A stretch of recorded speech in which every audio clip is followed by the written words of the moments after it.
Today we are talking about Giardia lamblia. Lamblia. Hopefully I'm saying that properly. I just like to call it Giardia. This is a frequent cause of diarrheal illness worldwide. We have a very nice Corpendium chapter on it. You can check it out. And the classic textbook presentation is a person, usually a young person, who has just come back from a camping trip and they develop diffuse, foul-smelling, watery diarrhea. That's kind of the sign that this is Giardia. Now, how is it spread? Unfortunately, it is the fecal oral route. So kind of yucky. It's contaminated food and or water. The symptoms are bloating, cramping, diarrhea, of course. The patients are seldom critically ill, and honestly, it usually self-resolves within about 1 to 2 weeks, although it can become chronic.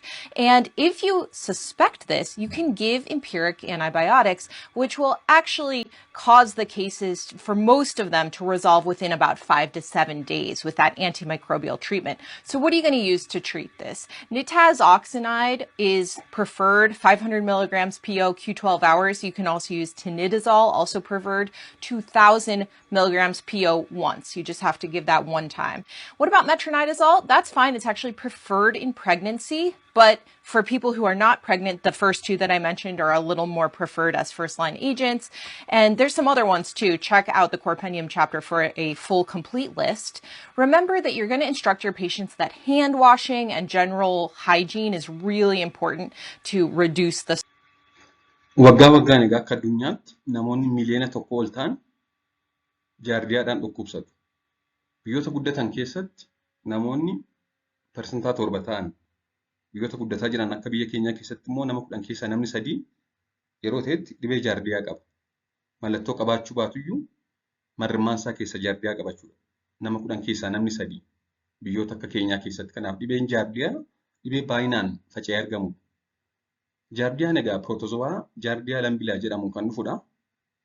Kunis sababa faalama bishaan, nyaataa akkasumas yeroo hedduu namoota naannoo tokko jiraatan waliin, barattoota mana barumsaa waliin baratan, oolmaa daa'immanii fi mana sirreessaa fa'aa keessatti akka weeraraatti ka'uun namoota hedduu kan miidhudha. Kan inni daddarbus bishaaniif nyaataan namatti darba. Feekoo oraalidha jechuudha.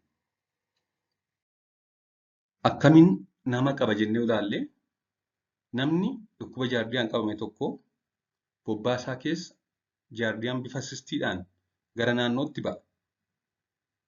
Sisttiin kun otoo hin badin bishaan keessaa fi biyyoo keessa ji'a 1 hanga ji'a 3 turuu danda'a. Namni dhibee jaardiyaa qabu bobbaadhaan sistii kana baasa. Sistii jaardiyaa kana. Sisttiin sun immoo biyyoo fi bishaan keessa hanga ji'a 3 turuu danda'a. Haala kanaan karaalee gurguddoo 3 nama qabuu danda'a. Kan jalqabaa bishaan faalamedha. Madda bishaan dhugaatii fakkeenyaaf burqituu yookaan burqaa, bishaan boollaa, boonoo fi kan kana fakkaatan salphaatti faaluun al tokkoon namoota hedduu qabuu danda'a. Wanti raammoo kana balleessuuf nama rakkisu kilooriiniin bishaanitti dabalamu. Bishaan bu'aan baafaatti kilooriiniin dabalamu jaardiyaa dhabamsiisuu hin danda'u. Jaardiyaan balleessu. Akkasumas bishaan firiijiin qorreen keessa illee hin miidhamu.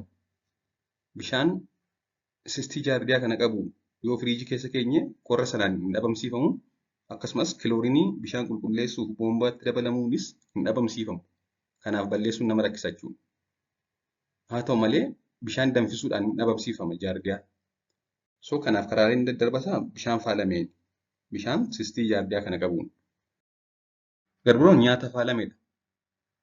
Nyaanni yoo sistii jaardiyaa kanaan faalame fakkeenyaaf foon dheedhii, kuduraan bilchaanne namni kuduraalee adda addaa gurguru. Harkisaa qulqulluu hin taane sistii kan harkarraa qabaatee ittiin tuttuqee nutti gurgura. Foon dheedhii akkasuma osoo hin bilcheessin yoo nyaanne nutti darba jechuudha. Garbiraan faalama bobbaatiin feekooraa ruutsa'een haalaan yoo mana fincaanitti hin fayyadaminii fi erga fayyadamne booda harka dhiqachuu yoo dhiisne, nyaata duraa fi mana fincaanii booda harka dhiqachuu yoo dhiisne of qabsiisuu dandeenya jechuudha. Hanqinni qulqullinaa manneen nyaataa fi akkasumas dhugaatii yoo jiraate nama qabuu danda'a. Namni nyaata qopheessu tokko nyaata dura harka isaa sirriitti saamunaan dhiqachuu qaba. Akkasumas erga bobbaa fayyadamee booda harka isaa dhiqachuu qaba. Mallattoolee dhibee jaardiyaa yoo ilaalle, jaardiyaan akkuma nama jedhee biyyoota guddataa jiran keessatti namni 10 keessaa namni 3 marrimmaan isaa keessaa qaba. Haa ta'u malee hedduun namaa mallattoo hin qabu. Yeroo baay'ee mallattoo agarsiisuu dhiisuu danda'a jechuudha. Tarii garuu yoo mallattoo agarsiise mallattoon agarsiisu kanneen gurguddoon kan jalqabaa garaa kaasaadha.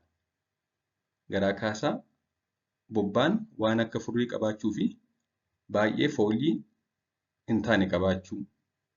Akkasumas garaa kaasaa qofa osoo hin ta'in ol guurraa haqqee jechuudha. Fokkisiisuu fi kana malees immoo nyaata jibbisiisuu. Akkasumas dadhabbii qaamaa qabaachuu, garaa ciniinnaa, garaa bokoksuu fi garaan illee wacuu.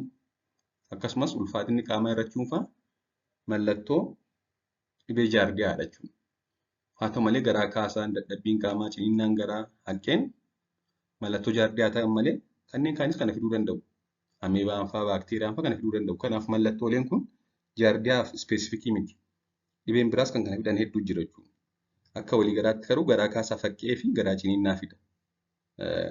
Ameebaan daa'imman immoo garaa ciniinnaa, fedhii nyaataa dhabuu fi akkasumas garaa kaasaaf haqqee isaanitti fida isaanittis. Yeroo hedduu namoota gurguddoo caalaa daa'imman kan dhibee kanaaf saaxilamu. Sababni isaanis daa'imman osoo harka sirriitti hin dhiqatiin harka ittiin biyyoo tuttuqaa oolaniin deemanii nyaata yoo argan achumaa fuudhanii nyaatu. Kanaaf moo isaanitti saaxilamuudha jechuudha. Kanaaf egaa mallattoolee armaanotti maqaadha yookaan caqasee yoo ofirrattis ta'e daa'imman irratti argitan mana yaalaa deemuudhaan qorannoo barbaachisu taasistanii erga jaardiyaa ta'uusaa adda baasanii booda dawaan dhibee sana dhabamsiisu yookaan fayyisu ogeessaan isiniif ajajama jechuudha. Malee garaa ciniineef ol nama guureef garaa nama kaaseef qofa namni ta'e jaardiyaa qaban jedhama. Kana waan hedduuf fida waan ta'eef. Mee akka waliigalaatti akkamiin ittisuu dandeenya dhibee kana kan jedhu haa ilaallu. Daa'imman keenya yookaan ofii keenya akkamiin dhibee jaardiyaa ofirraa ittisuu dandeenya kan jedhu.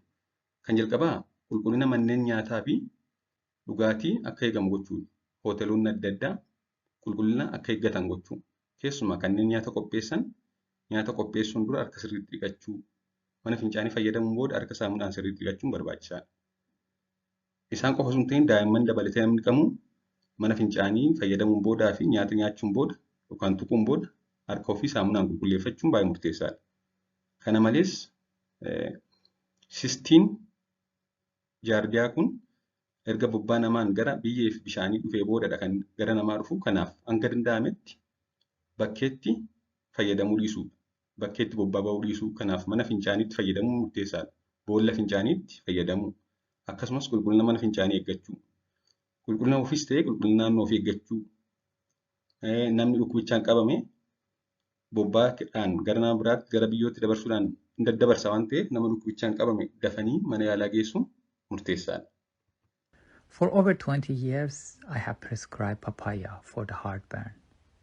But some physicians who they work for pharmaceutical industries, they have prescribed Zantac.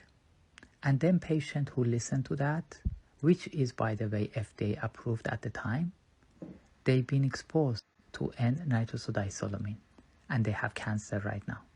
And that is the reason they pulled the Zantac out of the shelves. When you use natural treatments, there is no side effect. And here I'm going to teach you something incredible. Papaya seeds are effective to kill all the parasites like hookworm, tapeworm, and pinworms from your intestine. So never trash the seeds. Blend them with some papaya and water and eat them with papaya. And make sure you do this early in the morning with empty stomach.